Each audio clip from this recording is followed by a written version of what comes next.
त्यातनं त्यांनी ही शिकवण दिली आहे की ज्याच्याकडनं जे जे योग्य आहे ते ते आपण घेत राहावं, हा संदेश त्यांनी आपल्या सगळ्यांना दिला. ही शिकवण दत्तात्रयांनी दिली आहे की प्रत्येकातलं चांगलं घेत जा. त्यांच्या 24 गुरूंपैकी पहिली म्हणजे पृथ्वी.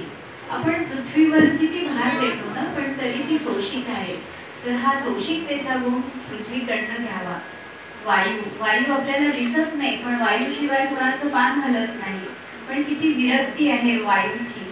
तो कुणामध्ये इंटरफेअर करत नाही, अशी विरक्ती वायूकडनं घ्यावी. पाणी एकरूपता असावी तर ती पाण्यासारखी. असे 24 गुरु दत्तात्रयांनी केलेले आहेत. या दत्तात्रय